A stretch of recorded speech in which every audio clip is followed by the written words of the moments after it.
Vote জিততে ৩০০ কোটি টাকা তোলা আদায়ের টার্গেট কালীঘাটের।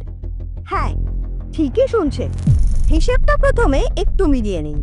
রাজ্যে এই মুহূর্তে টোটো চালকের সংখ্যা প্রায় ১ কোটি। তাদের প্রত্যেকের থেকে ৩০০ টাকা তোলা তুলে এবারে ভোটের টাকা তুলতে চায় তৃণমূল। রাজ্যের বিভিন্ন প্রান্ত থেকে ইডি যেভাবে পাহাড় প্রমাণ বেআইনি অর্থ উদ্ধার করে চলেছে, তাতেই রাতের ঘুম উড়েছে কালীঘাটে। সিন্ডিকেট আর কাটমানি সেই পুরনো চোরাপথগুলো এখন সব বন্ধ। তাই এবার তৃণমূলের সেন দৃষ্টি গিয়ে পড়েছে বাংলার খেটে খাওয়া এই অসহায় টোটোওয়ালাদের ওপর। সারাদিন হাড় ভাঙা খাটুনি খেতে একজন টোটো চালক রোজগার করেন ওই ৩০০ টাকা। আর ঠিক সেখানেই মমতা বাহিনীর নেতারা ফতোয়া জারি করেছেন।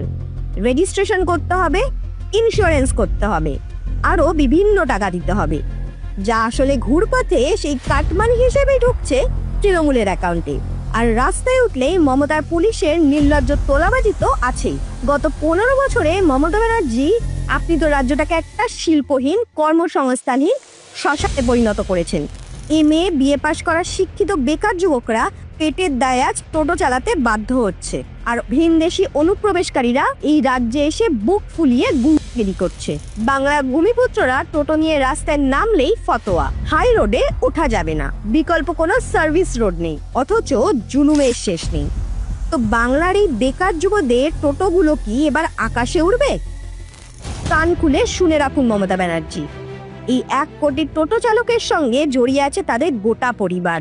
বর্তমান রাজ্য সরকারের যে ইনকাম করার ফান্ড বন্ধ আছে, তাই এই রাজ্যের ১ কোটি টোটোর কাছ থেকে টাকা তুলে যে নির্বাচনী ফান্ড তৈরি করার চেষ্টা করছে।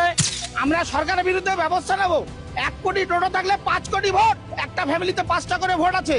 আমরাও দেখবো সরকার কি করে আমাদেরকে ঠেকায়। অর্থাৎ সোজা অঙ্কে রাজ্যে অন্তত কয়েক কোটি ভোট। পেটের দায়ে পথে নামা এই গরিব মানুষের পেটে লাথি মারার এই নোংরা খেলায় মেতে উঠলে আগামী ২৬-এ EVM এই কয়েক কোটি ভোটই আপনাদের রাজনৈতিক অস্তিত্ব সমূলে উপড়ে ফেলবে। আর সেই দিনটা বেশি দূরে নেই।